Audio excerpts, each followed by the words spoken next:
here we are. I turned down here at the next block. Thanks, mister. I'll get off there.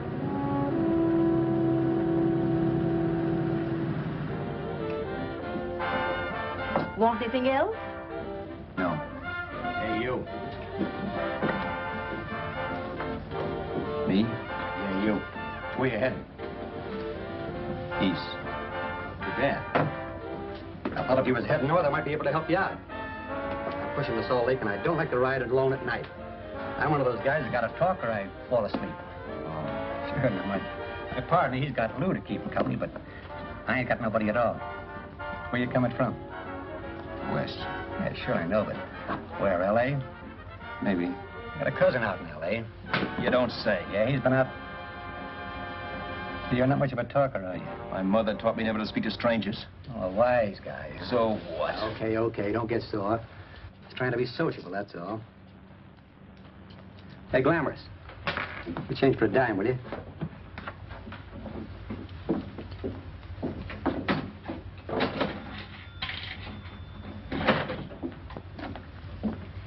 Let's have something quieter this time, Joe. My head's splitting. Is that what's wrong with it?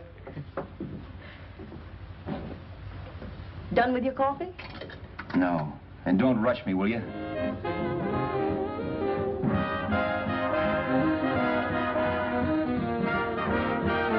Hey, turn that off. Will you turn that thing off? What's eating you now? Yeah, what's eating you? That music, it stinks. Oh, you don't like it, huh? No, turn it off. Oh, wait a minute, pal. That was my nickel, see? This is a free country. And I play whatever I want to. Okay. Sure. And if you don't like it, you don't have to listen to it. And you can leave here anytime you want to. Okay. I'm sorry I asked. First good piece played tonight and you don't like it. Some people just ain't got any good taste.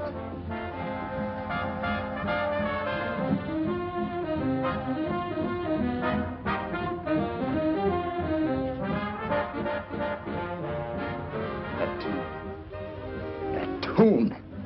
Why was there always that rotten tune? Following me around, beating in my head, never letting up. Did you ever want to forget anything? Did you ever want to cut away a piece of your memory or blot it out? You can't, you know. No matter how hard you try. You can change the scenery. But sooner or later, you'll get a whiff of perfume or somebody will say a certain phrase or maybe hum something. Then you're licked again. I can't believe that you're in love with me. I used to love that song once. So did the customers back in the old Break of Dawn Club in New York. I can't remember a night when I didn't get at least 3 requests for it. Sue, she was always selling it too. Those were the days.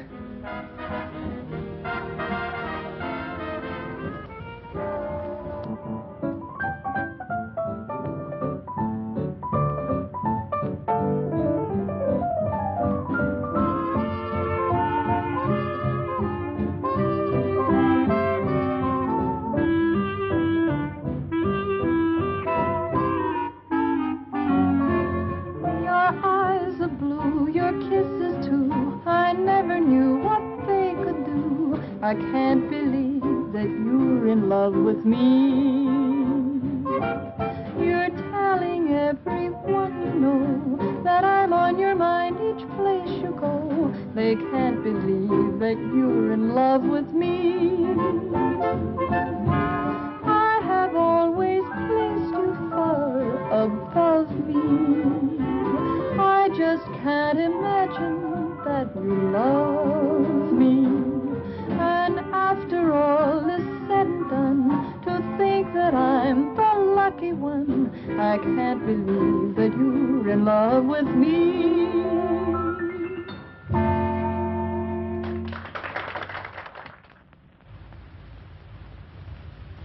It wasn't much of a club, really. You know the kind. A joint where you could have a sandwich and a few drinks and run interference for your girl on the dance floor. I pounded the piano in there every night from 8 until the place closed up, which usually meant 4 in the morning. A good job as jobs went in those days. Then, too, there was Sue, who made working there a little like working in heaven. But how we felt about each other, well, there was nothing very unusual in that. I was an ordinary healthy guy, and she was an ordinary healthy girl, and when you add those two together, you get an ordinary healthy romance, which is the old story. Sure. But somehow, the most wonderful thing in the world.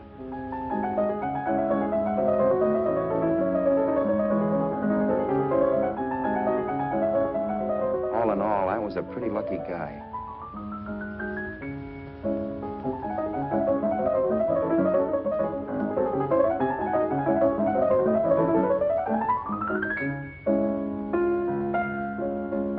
Mr. Paderewski, I presume. It's beautiful. You're going to make Carnegie Hall yet, Al? Yeah, as a janitor. I'll make my debut in the basement. I don't blame you for being bitter, darling, but you mustn't give up hope. Why, someday... Yeah, someday. If I don't get arthritis first. In the meantime, let's blow this trap.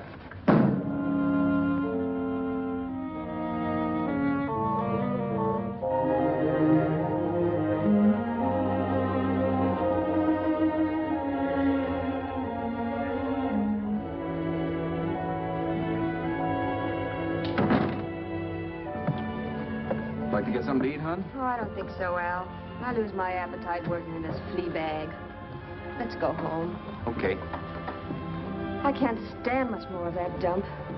Did you see that drunk tonight trying to paw me? No, what drunk? Does it matter what drunk? Say, what's the matter with you tonight, darling? That's the third time you started to tell me something and then stopped. We shouldn't have any secrets from each other, Sue. Next week, we're going to make with the ring and the license. You and me will be a team. Yes, that's right. In the Bush League. I don't get you. We've been struck out. It's a funny way to talk, darling. Don't you want to marry me? Al, look, I love you. You know I do, and I want to marry you. But? But not now. Only after we've made good. Sunday, I'm going away. Oh, I know you'll think it's silly. That's why I hesitated to tell you. But I'm going to California. I want to try my luck in Hollywood. That's the most stupid thing I ever heard of. Don't you know millions of people go out there every year and wind up polishing cuspidors? I thought you had better sense. You sound as if you don't think I have any talent. That has nothing to do with it. I'll make out all right. Maybe. But what about me? Doesn't it mean anything to you that you're busting up all our plans? We may not see each other for years? It won't be that long. I thought you loved me. I do. You know I do. Well, here we are. Al, why can't you see my side of it? I'm young. We both are, and we've got all the time in the world to settle down. Really, darling, what I'm doing is the only sane thing to do. I hate the thought of being so far away from you, but we'll be together again someday. Maybe you'll decide to come out too later on. So long. Al, aren't you going to kiss me goodnight? Sure. Why not? Good night.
You hit the jackpot this time.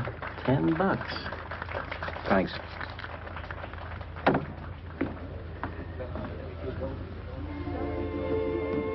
So when this drunk handed me a 10 spot after a request, I couldn't get very excited. What was it, I asked myself? A piece of paper crawling with germs. Couldn't buy anything I wanted. It couldn't... Then I thought of something.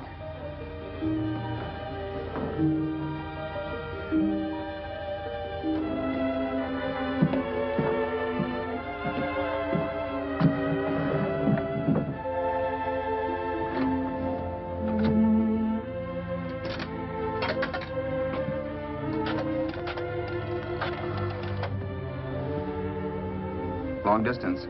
I'd like to put a call through to Los Angeles. Miss Harvey. Sue Harvey, Harvey. The number is Crestview 65723.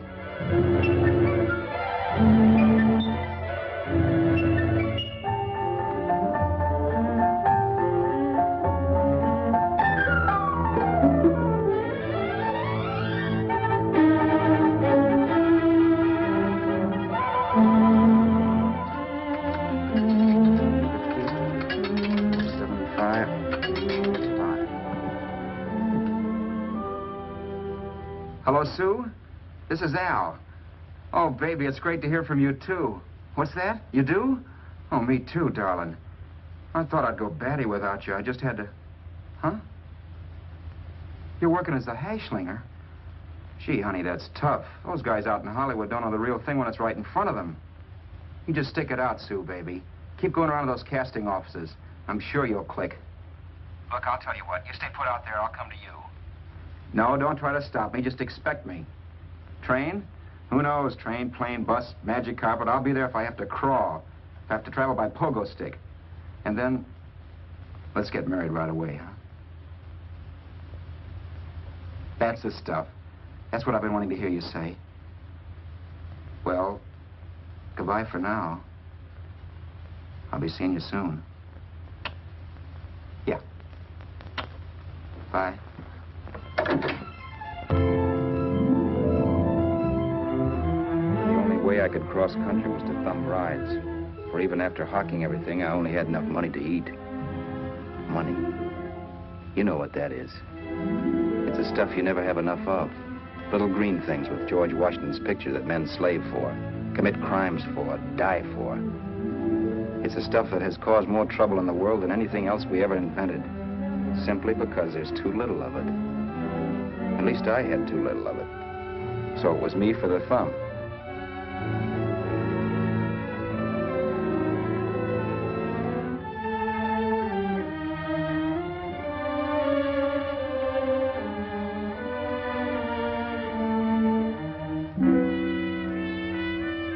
Ever done any hitchhiking? It's not much fun, believe me. Oh, yeah, I know all about how it's an education and how you get to meet a lot of people and all that. But me, from now on, I'll take my education in college or in PS 62, or I'll send $1.98 in stamps for 10 easy lessons.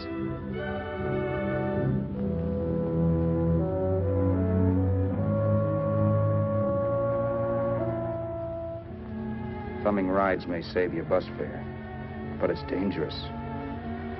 You never know what's in store for you. You hear the squeal of brakes. If only I had known what I was getting into that day in Arizona. Here, throw that in the back seat. Okay, let's go. Make sure that door's closed.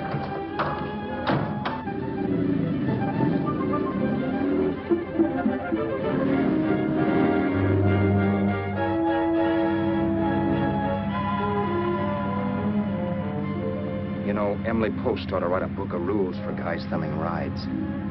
Because as it is now, you never know what's right and what's wrong. We rode along for a little while, neither one of us saying anything. I was glad of that. I never know what to say to strange people driving cars. Then, too, you can never tell if a guy wants to talk.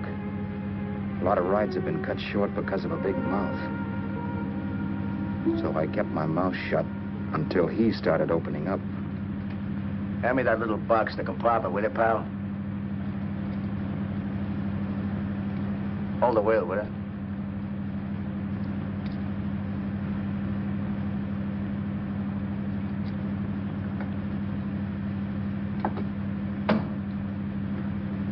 How far are you going? L.A. Well, you're really traveling, aren't you? Yeah, but I don't expect to make it for a couple of years at the rate I've been promoting rides. Not much luck, huh? Sure, all bad. Not many people stop for a guy these days. Afraid of a stick-up, maybe. They can't blame him. Where you coming from? New York? Well, New York. You're in luck this time. I'm going all the way. Right through to Los Angeles. You drive a car? Sure. Whenever you're tired, let me know. I'll holler. I guess at least an hour passed before I noticed those deep scratches in his right hand. They were wicked. 3 puffy red lines about 1/4 of an inch apart. He must have seen me looking at them because he said, Beauties, aren't they? They're gonna be scars someday. What an animal. Whatever it was, it must have been pretty big and vicious to have done that. Right on both counts, New York. I was tussling with the most dangerous animal in the world. A woman. She must have been Tarzan's mate. Looks like you lost the bout. Certainly wasn't a draw. You know, there ought to be a law against dames with claws. Yeah. I tossed her out of the car in her ear. Was I wrong? Give a lift to a tomato, you expect her to be nice, don't you? Yeah. After all, what kind of dame some rides? Sunday school teachers? Yeah. A little witch. She must have thought she was riding with some fall guy. And me, who's been booking horses around racetracks since I was 20. I've known a million dames like her. 2 million. Yeah. Stopped the car, opened the door. Take it on the yard, the Duffy sister, I told her. That's the stuff. As that was done, huh? But if you want to see a real scar, brother, get a load of this. Wow. I got that one dueling. Dueling? Yeah, we're just kidding, of course. My dad owned a couple of Franco-Prussian sabers. Kept them on the wall for decorations. Well, one day, the kid and I took them down when the old man wasn't around. Had a duel. He got me in the arm here. Pretty mean cut. Infection set in later. Yeah, I can see that. Now, give me that box again, will you? Yeah.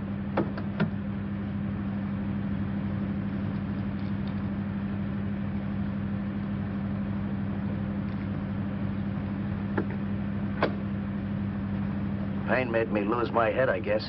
I began slashing. Before I knew it, I'd put the other kid's eye out.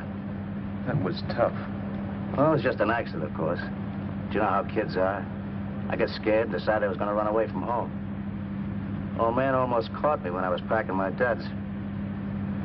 The bloody rag I had wrapped around my wrist hadn't caught his attention. You'd seen the bundle for sure. But I beat it when he was phoning for a doctor. I was 15, 16 years ago.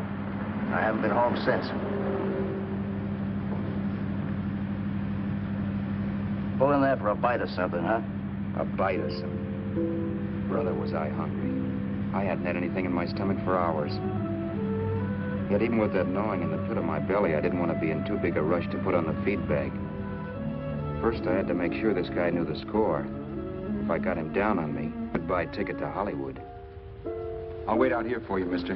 Well, there's the money. Don't worry about paying for it. This time it's on me. Well, that's what... Haskell, think nothing of it. You make your first million, maybe you can do the same for me. Come on, New York. I gotta make the West Coast by Wednesday. There's a horse running in Santa Anita named Pirate Bicycle. Means sell to me if I'm on him. We'll make it all right. He did most of the talking during the half hour we were in the place. I ate. He rambled on about his old man, whom we hadn't heard from since he ran away as a kid. And how he happened to become a bookie. And then all about how he got rooked in Miami. One race, 38 grand. They cleaned out my book. How do you like that? That was tough luck. Yeah, and I'm supposed to be the smart guy. Well, you just wait. I'm going back to Florida next season with all kinds of jack. And you watch those stinkers run for cover. Want anything else? No, thanks. I've had plenty.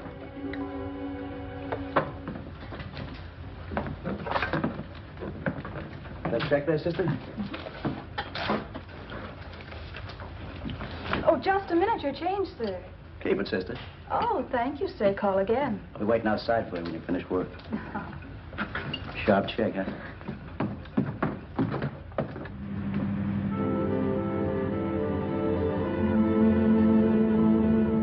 I drove all that night while Haskell slept like a log. After a while, I began to get sleepy myself. I was happy, though. Soon I'd be with Sue again. The long trip was practically over, and there'd be no more hoofing it down the concrete. I began to think of the future, which couldn't have been brighter if I'd embroidered it with neon lights. It was nice to think of Sue shooting to the top. It's amazing what a full belly can do to your imagination. Your eyes are blue, your kisses too. I never knew what they could do. I can't believe that you're in love with me.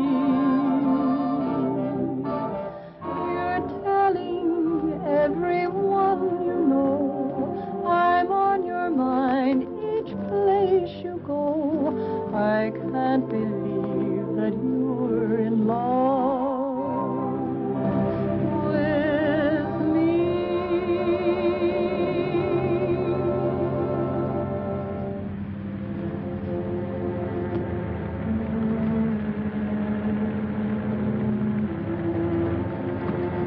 Mr. Haskell? Mr. Haskell? Mr. Haskell, wake up. It's raining. Don't you think we ought to stop and put up the top?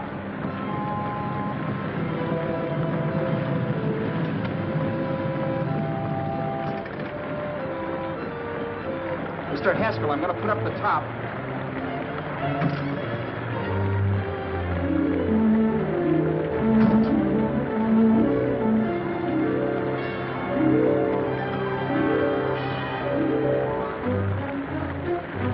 Until then, I had done things my way.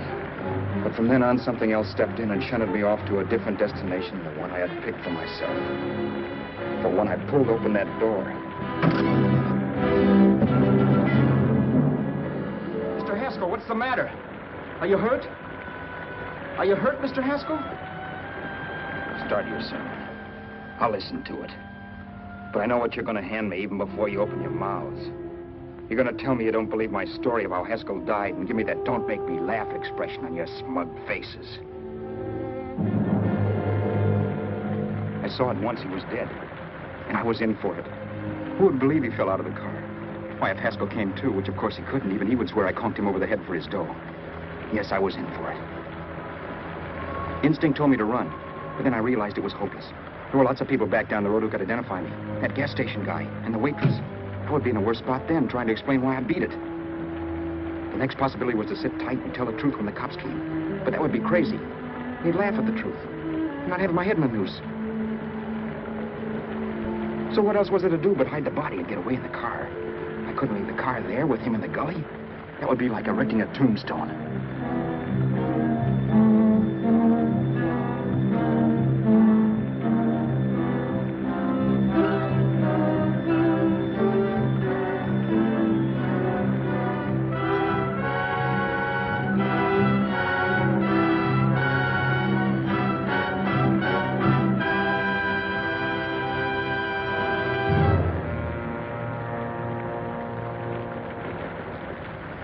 My idea was to cover him with brush, not to rob him. But then I remembered that even if I only drove the car for 100 miles or so, I would need money for gas.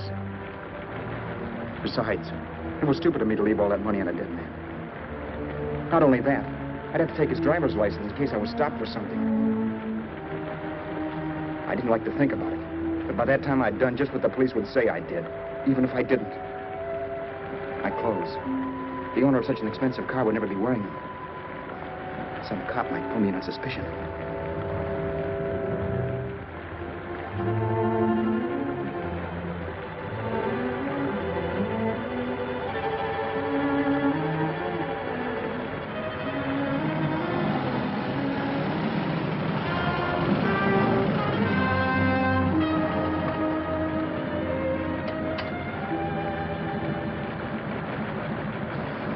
Hey, you, this your car? Don't you know better than to leave a car with the wheels halfway in the middle of the road? That's the way accidents happen. I'm sorry, officer. I was just putting up my top. I didn't think. Well, the next time, think. I'll let you go now, but watch your step in the future. I know that's a lonely stretch, but cars come by here once in a while, and we have plenty of crack-ups. Thanks, officer.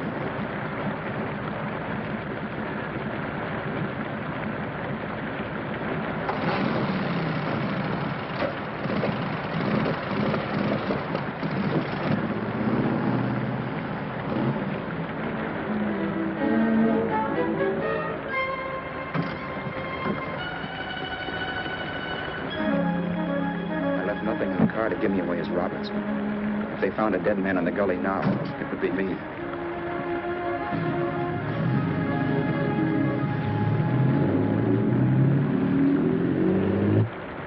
As I drove off, it was still raining, and the drops streaked down the windshield like tears. I kept imagining I was being followed and that I could hear sirens back in the distance. Just how long it took me to cover the 60-odd miles to the California state line, I don't know. I lost all track of time.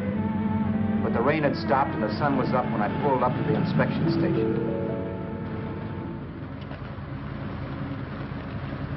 Hello? Carrying any fruits or vegetables? No. Any livestock or poultry? No. I'd see your registration and driver's license, please. Anything in the baggage compartment? Just baggage. Charles Haskell, Jr., age 30, brown eyes, dark hair. Identifying marks, none. Are you Charles Haskell, Jr.? Yes. Well, remember, if you're employed and you stay over 30 days, you take out California plates. All right, officer, but I'll only be in the state a short while. Right, you can go now.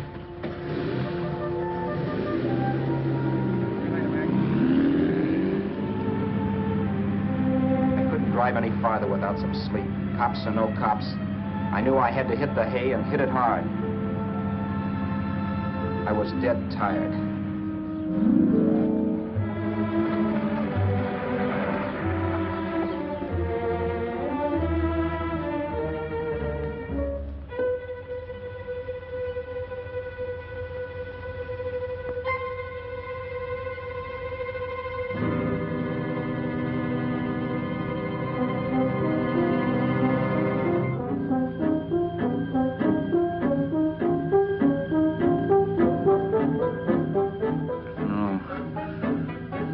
Mr. Haskell.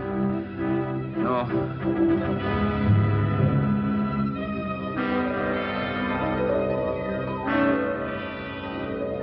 Mr. Haskell, you can't die. I think I did it. No, Mr. Haskell. No.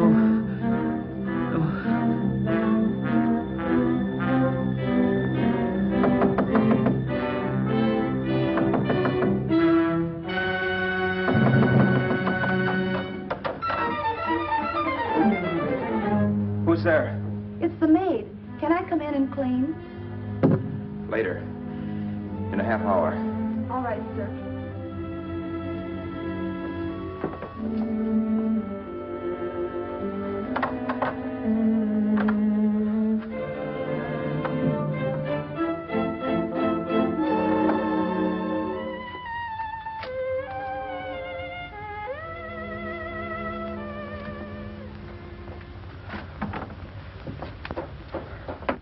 There was no time to lose. Every minute I had to be Charles Haskell was dangerous. And I'd have to be Charles Haskell until I got to some city where I could leave the car and be swallowed up.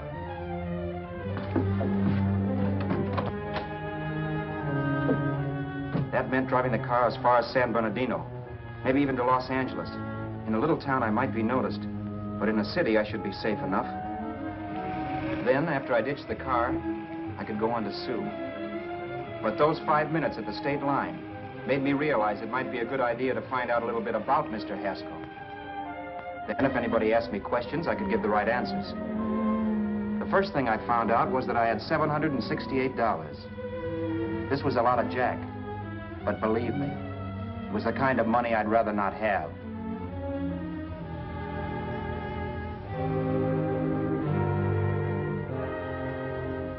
And then I found out from a letter Haskell was carting around in his bag that he wasn't the open-handed, easygoing big shot who went around buying dinners for strange hitchhikers.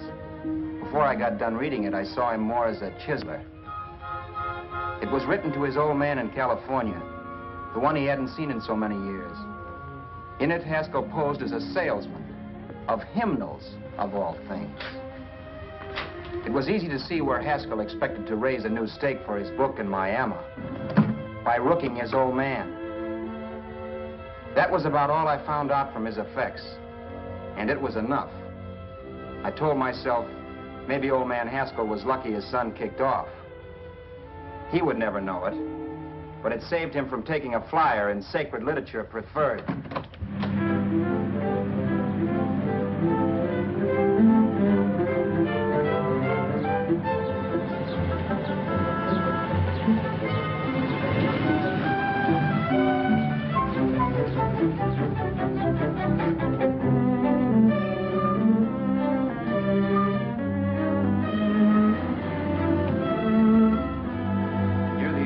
Desert Center, I pulled up for water. But there was a woman. Hey, you! Come on if you want to ride.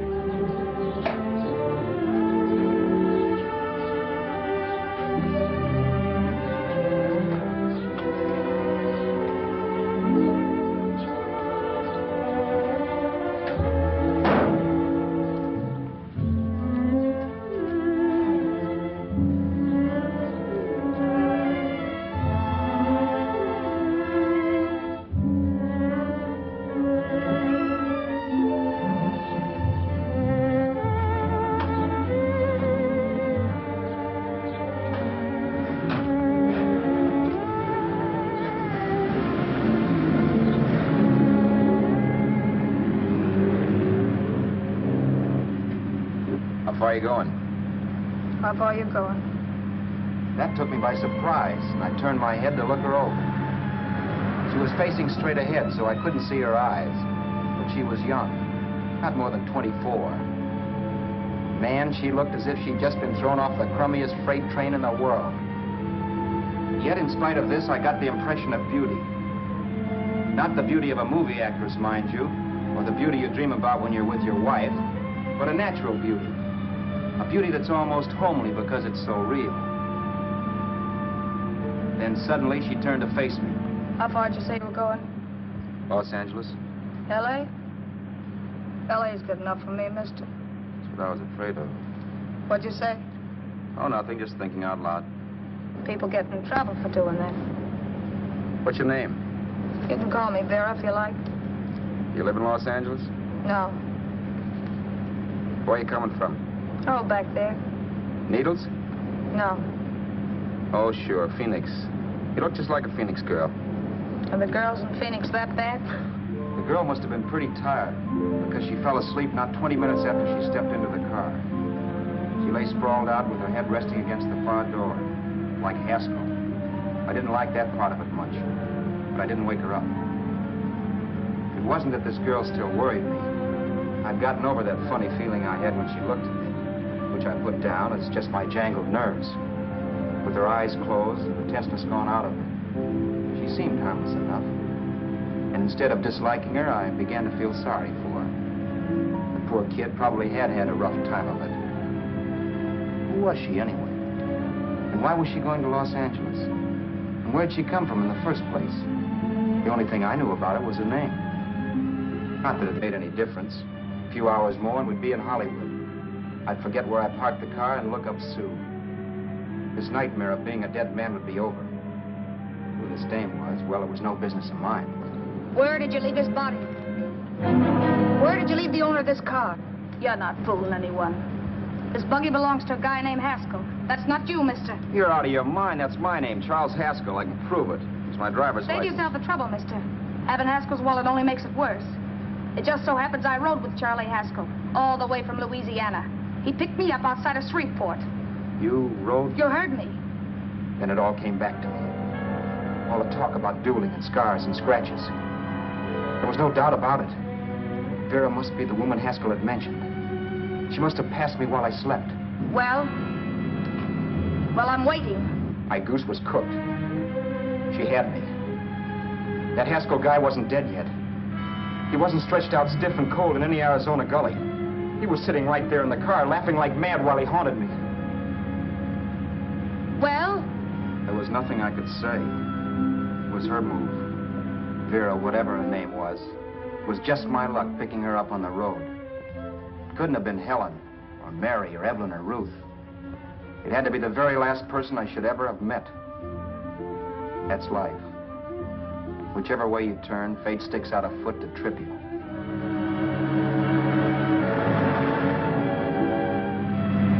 I told her everything, but she didn't believe my story. I should have saved my breath. That's the greatest cock and bull story I ever heard. So he fell out of his car. Say, who do you think you're talking to, a hick? Listen, mister, I've been around, and I know a wrong guy when I see one. What'd you do, kiss him with a wrench? Now, wait a minute. What I told you was true. You see, that's why I had to do it. You think I killed him. Well, the cops would have thought so, too. Yeah, well, maybe they still think so. What makes you so sure I'll shut up about this? Sure, I'm innocent. Give me a break, will you?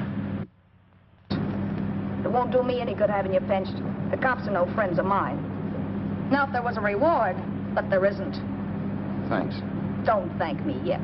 I'm not through with you by a long shot. Let's see that roll.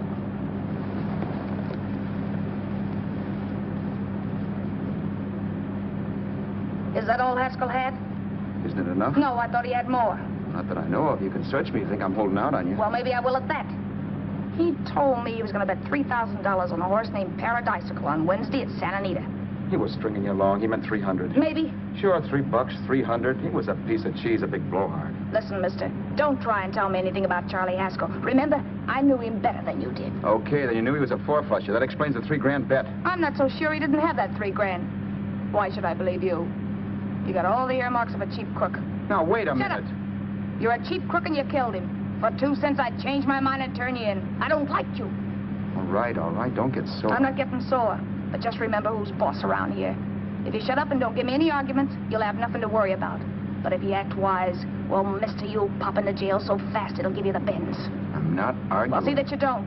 You know, as crooked as you look, I'd hate to see a fella as young as you wind up sniffing that perfume that Arizona hands out free to murderers. I'm not a murderer. Of course you're not. Haskell knocked his own head off. He fell, that's how it happened, just like I told you. Sure, and then he made you a present of his belongings. I explained why I had to do skip that. it. Doesn't make a difference one way or another. I'm not a mourner.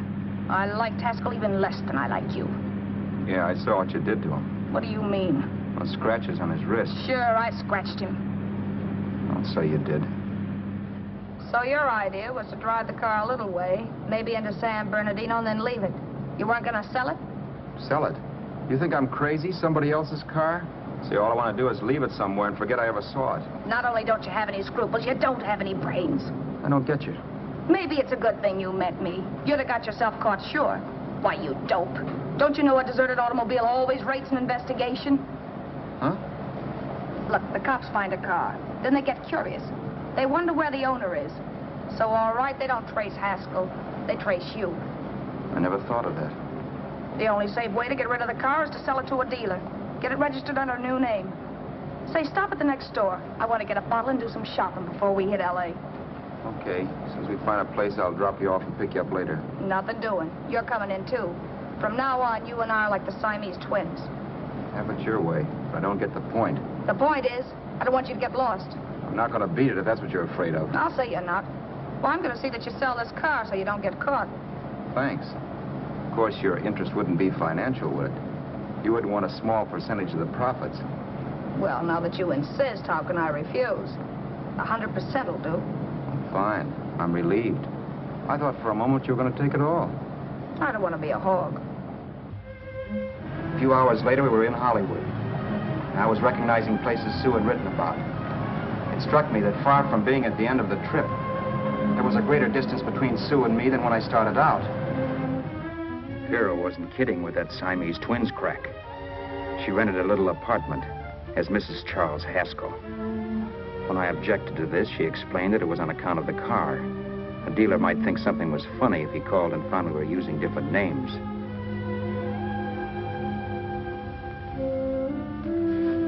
Home, sweet home. Yeah. Not bad, either.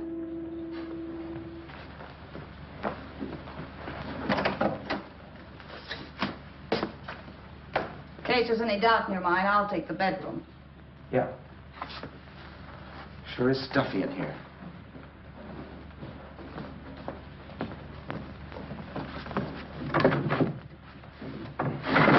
Keep the window shut.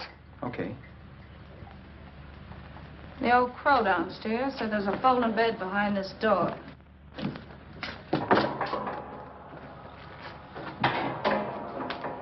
You know how to work it? I invented it. Some joint. One can't have everything.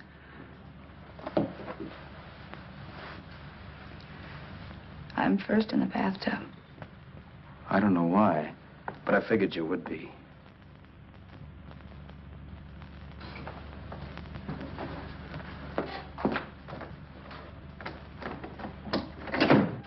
Boy, oh boy. It sure feels good to be clean again. I must be 10 pounds lighter. You must be. Well, hitching rides isn't exactly the way you keep your schoolgirl complexion. I wish that guy with the sacks would give up. Gets on my nerves. Forget it. Have a drink. Aren't you afraid I might take you up on it? If I didn't want to give you a drink, I wouldn't have offered it. Why be a sorehead, Roberts? You got yourself into this thing. You should be grateful I'm not turning you in. Why, if I wasn't regular, you'd be in the pen this minute, being photographed, fingerprinted, and being pushed around by the cops. So cheer up. Get rid of that long puss. Or is your conscience bothering you?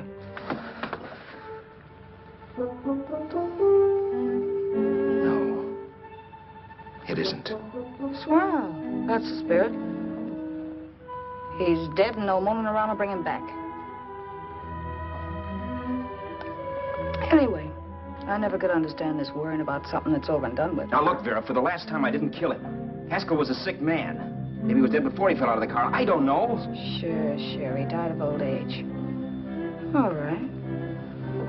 So if it'll make you sociable, you didn't kill him.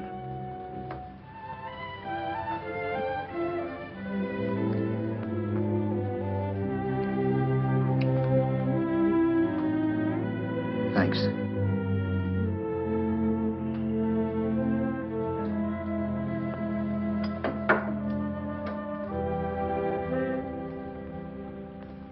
We're out of liquor, Roberts. Yeah. Too bad. I felt like getting tight tonight. Well, I think you succeeded. Am I tight? As a prima donna's corset. That's good. I wanted to get tight. Why? What have you got to get tight about? Oh, I don't know. Few things. Huh. You should have my worries. If I had your troubles, I'd stay sober. And I've got the key to that door. Yeah. Maybe you're right. I'm always right. You know, I don't like your attitude, Roberts. Well, there's a lot of things I don't like. Sure. But life's like a ball game. You gotta take a swing at whatever comes along before you wake up and find it's a ninth inning. You read that somewhere. That's the truth, Roberts. All you do is bellyache. Taking it easy and, well, trying to make the best of things. But maybe that's what's wrong with the whole world. Get the professor. People knock themselves out trying to buck fate. Now, take you, for instance. You're lucky to be alive. Why, suppose Haskell had opened your door. You'd be playing a harp now. Think of that. You think of it. I'm tired of thinking. There's plenty of people dying this minute. I would give anything to trade places with you. I know what I'm talking about. I'm not so sure. At least they know they're done for. They don't have to sweat blood wondering if they are. Your philosophy stinks, pal. We all know we're going to kick off someday. It's only a question of when. But what got us on this subject anyway? We'll be discussing politics next. Yeah. Where'd you hide the butts? On the table, sucker.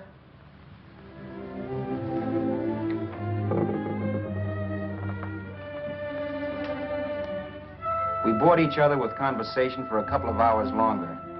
Every 5 minutes, one of us was wishing we had another bottle or a radio or something to read. Then finally, we ran out of chatter. I know it's only 11 o'clock, but I want to get up early and make the rounds of the used car lots. No hurry about that. We've got all the time in the world.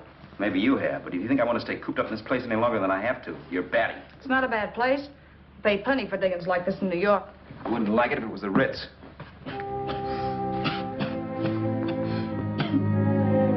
rotten liquor. You got a mean cough. Ought to do something about it. I'll be all right. That's what Camille said. Who? Nobody you know. Wasn't that the dame that died of consumption? Yeah. Wouldn't it be a break for you if I did kick off? You'd be free with all Haskell's dough and car. I don't want to see anybody die. Not even me. Especially not you. One person died of me. If you did, well, that's all I need. You don't like me, do you, Roberts? Like you? I love you. My favorite sport is being kept prisoner. After we sell the car, you can go to blazes for all I care. But not until then.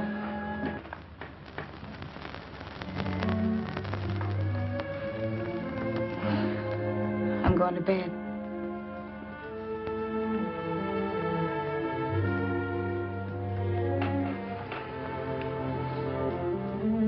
Good night, Roberts. Don't try and sneak away during the night. All the doors are locked. Anyway, if I find you gone in the morning, I'll notify the police. They'll pick you up. Don't worry, I know when I'm in a spot. Well, good night. I hope that portable rack isn't too uncomfortable for you. Don't lose any sleep over it, will you, Vera?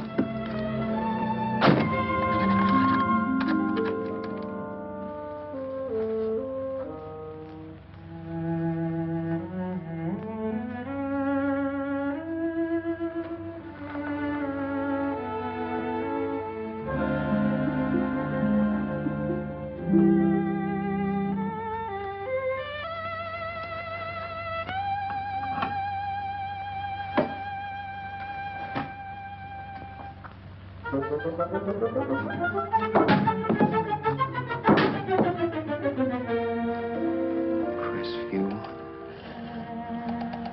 6, 5, 7, 2, 3. Hello? Hello? Hello? Hello?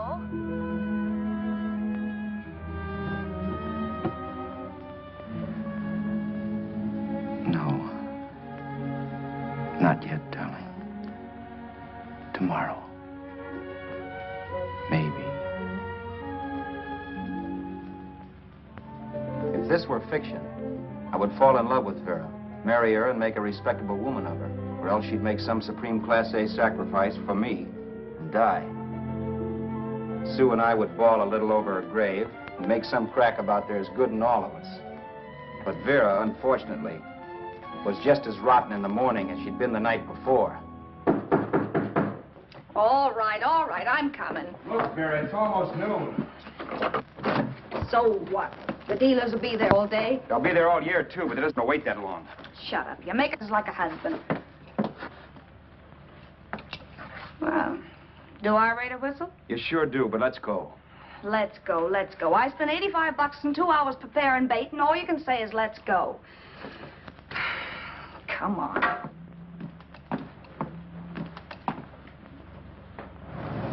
We've had a few used car lots last night down this way.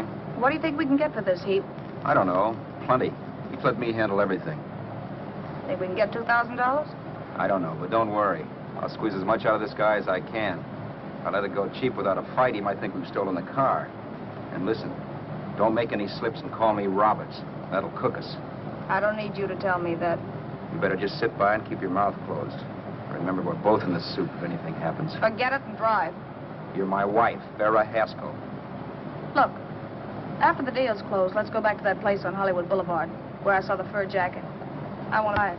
After the deal's closed, I'm saying goodbye to you. That's right, I forgot. I guess I'm getting kind of used to you. Well, that's a habit you could start breaking. Let's try this place in the middle of the block.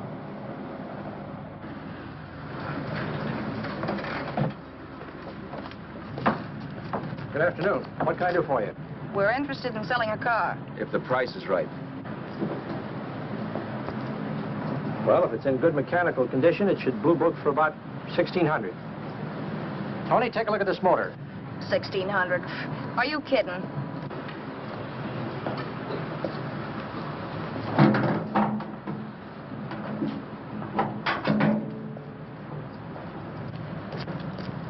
Well, maybe 1850. Before I let it go for 1850, I'll wreck it and collect the insurance first.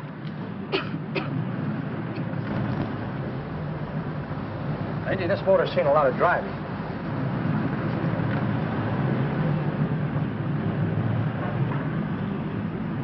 Well, the mechanic inspected the car. We haggled. At last, when we were all worn out, we hit a compromise. His price. Okay, it's a deal. All right, come in. We'll sign the papers. I have the ownership papers right here with me. Look, Vera, in the meantime, will you clean the dash compartment?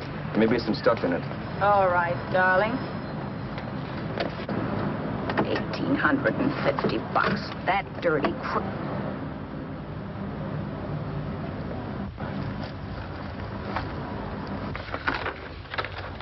New York, huh? Yeah. But you bought the car in Miami. Yeah. Well, now let's see about the insurance. We can either have it transferred or canceled. What kind of insurance do you have, Mr. Haskell? Well, aren't all the papers there? I don't see any. Surely you know what type of insurance you carry in the car. The name of the company? Yeah, but, Well, if you'll just tell me the name of the company, I'd be very glad to take care of all the details. well, Did you sign the papers yet? not yet. Well, don't. We're not selling the car. Well, wait a minute, Mrs. Haskell. Come on, darling. What's the matter? Change your mind? Yes, I'm sorry. I guess I have. But, Vera... Let's go.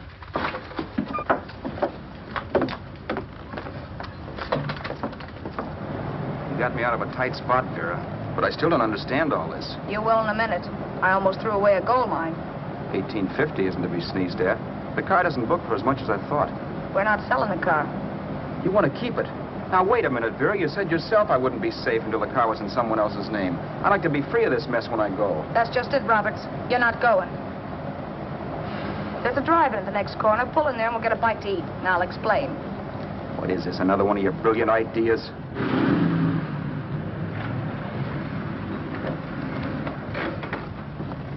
Oh, I take your order? Make mine a ham sandwich and coffee. And for you, sir? Oh, I don't care. The same. Thank you.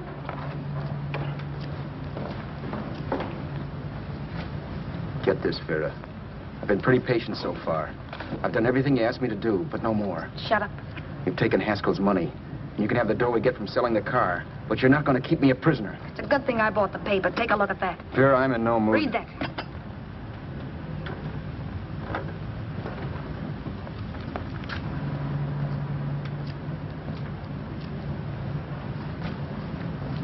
No. Yes. No, I won't do it. Yes, you will. You think I'm crazy? It's impossible, I tell you. Excuse me.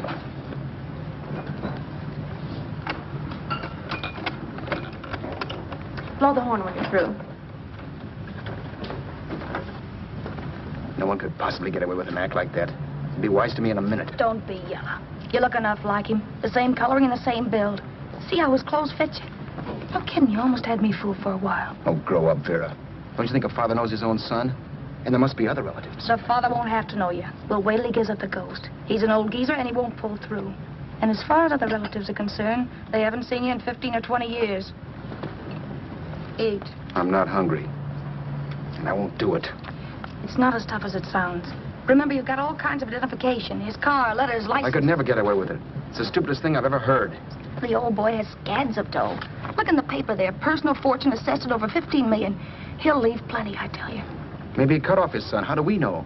It's out, Vera. I won't have anything to do with it. I think you will. Look, Vera, I'll do anything within reason. But not that. So forget it. Or find yourself another stooge. You sap. You'll be fixed for the rest of your life as Charlie Haskell. You can take your inheritance and go away. No more worrying about the rent, no sweating, scheming, wondering where your next meal's coming from. Think about that, Roberts. Vera, please, you're talking too loud. On this, I'm splitting 50-50 with you. Sure, why not? We're both alike, both born in the same gutter. Now, take it easy, Vera. There's people around here. You don't know what you're talking about. We'll wait till we read that old man Haskell's dead. Then you show up. Like you read in New York that he was sick. No. Suppose he doesn't die. He will. I know he will. Something tells me. But as much as I insisted I would have no part of her scheme, Vera was taking it for granted I would. Neither of us had our mind on the cards as we played that night. I knew we were just trying to kill time between newspaper editions. This was a death watch for Vera. Maybe it was for me, too. Don't you realize if I'm caught, they'll want to know where I got the car and stuff, and they'll have me on a murder charge. If you're smart, you won't get caught. I knock for 7. And if I'm caught, don't you realize you'll be out, too? 18 points. That gives me 30. How will I be out? You'll be out $1,850 we would have gotten on the car. Really, Vera, you'd be an awful chump if you threw away all that dough on a dizzy long shot. Let me sell the bus tomorrow. With the money it'll bring and what you've already got, a clever kid like you can run it up in no time. Then we'd both be in the clear. I'll be in the clear anyway. Maybe. Maybe. But if I got caught, I'd get good and sore at you, you know. You mean you'd squeal? Well, no, not squeal exactly. Never mind what you meant. Even if you did tell the cops I was in on it with you, what could they do to me? They might give me the same medicine they gave you. Yeah. A rope. But I'm on my way now. All they'll be doing will be rushing it. All right. But think of the $1,850 you'd lose. You'd kick yourself along the block if they let it get away from you. I'll take the chance. Want another drink? You're being a goon. That's the way people wind up behind the 8 ball. Once they get a few dollars, they become greedy and want more. My. Caesar. Who? You know that Roman general? He got his for being greedy. He wasn't satisfied, so the final wind-up was he took the count. A couple of days ago, you didn't have a dime. Why, you were so broke you couldn't pay cash for a postage stamp. Now you've got almost $700 with $1,850 in the offing. Take my advice. Don't try for more. I'm tired of this game. Let's have some blackjack. Play solitaire. Okay, I will if that's the way you feel about it. That's the way I feel about it. Getting sore and throwing things won't help much, Roberts. I'm really doing you a favor. I help you out of a jam by keeping my mouth shut. I show you how to make some soft money. And what thanks do I get? Thanks. Sure. Or would you rather call the cops and tell them you killed a man and stole his money? I didn't kill anybody. Yes, you did. No, I didn't. You know I didn't. All right, then. Suppose I call the cops. If you're innocent, what do you got to be scared of? Okay. Call them, you mutt. Go ahead and call them, see if I care. At least they'll give me a square deal. You want me to call them? You heard me. But I'm warning you. If I'm pinched, I'll swear you were in on it. I'll say that you helped me. If I fry, I'll get even with you. You wouldn't dare. You're chicken. Yeah? Then try it and see. Call them. Yeah. Okay, I will.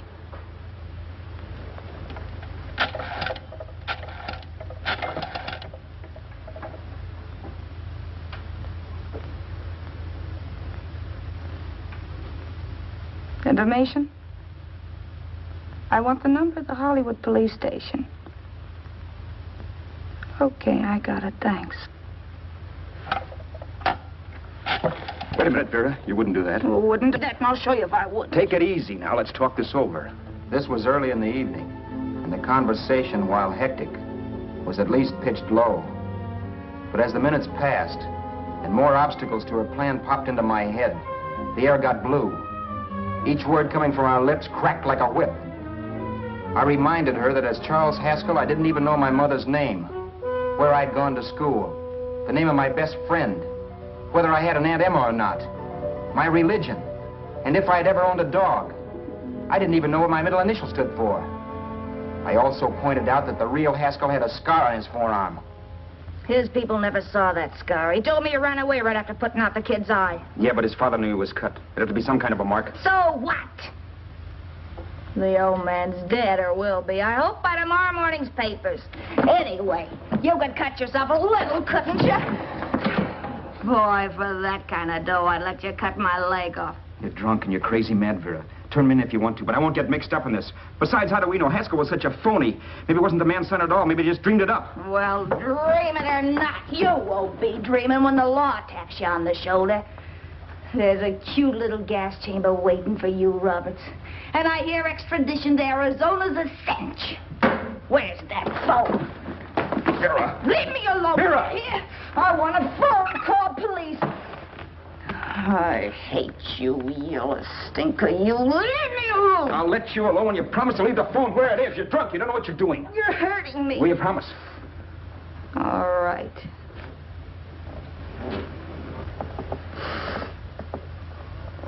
You hurt me. I'm sorry, but...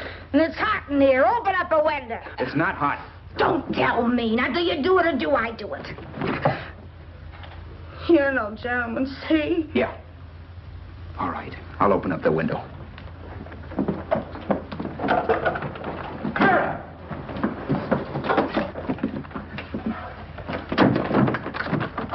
the door. Please open the door. Vera, open the door. Don't use the phone. Listen to me. I don't like you, Roberts. You're no gentleman, see? You hurt my hand, and I'm going to get even with you. If you don't open the door, I'm going to kick it down, Vera. Vera, don't call the cops. Listen to me. I'll do anything you say. Vera, let me in. I'll break the phone.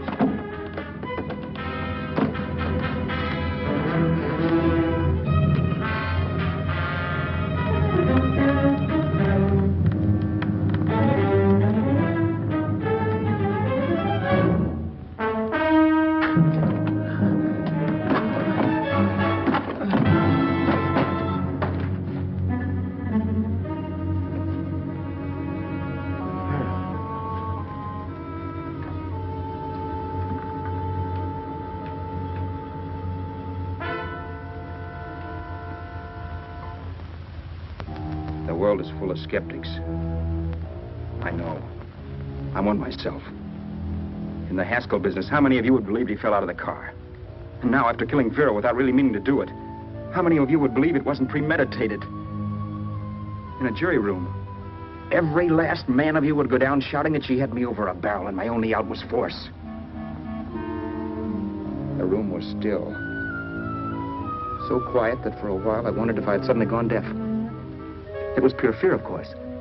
And I was hysterical, but without making a sound. Vera was dead, and I was her murderer. Murderer? What an awful word that is. But I'd become one. I'd better not get caught. What evidence there was around the place had to be destroyed. And from the looks of things, there was plenty. Looking around the room at things we'd bought was like looking into the faces of 100 people who'd seen us together and who remembered me. This was the kind of testimony I couldn't rub out. No. I could burn clothes and hide bottles for the next 5 years. There'd always be witnesses. The landlady, for one. She could identify me. The car dealer, the waitress in the drive-in, the girl in the dress shop, and that guy in the liquor store. They could all identify me. I was cooked. Done for. I had to get out of there. While once I'd remained beside a dead body, planning carefully how to avoid being accused of killing him, this time I couldn't. This time I was guilty. I knew it. Felt it. I was like a guy suffering from shock. Things were whirling around in my head. I couldn't make myself think right. All I could think of was the guy with the saxophone and what he was playing. It wasn't a love song anymore. It was a dirge.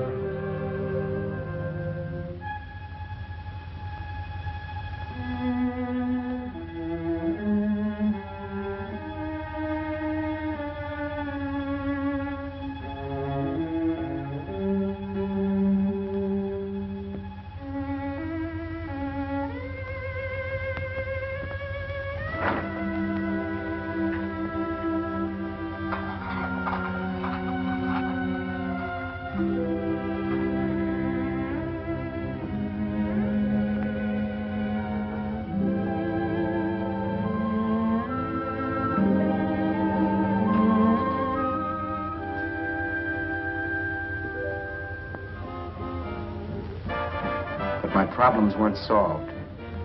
I had to stay away from New York for all time because Al Roberts was listed as dead and had to stay dead. And I could never go back to Hollywood. Someone might recognize me as Haskell. Then, too, there was Sue. I could never go to her with a thing like this hanging over my head. All I could do was pray she'd be happy.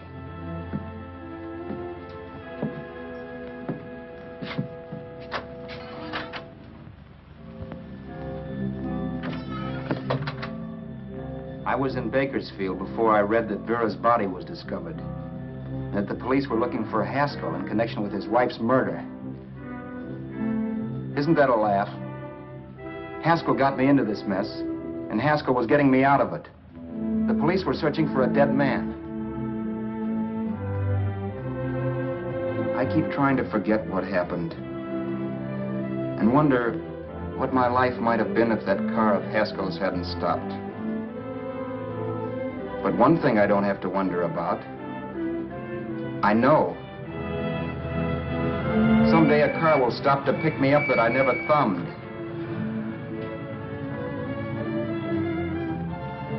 Yes. Fate, or some mysterious force, can put the finger on you or me for no good reason at all.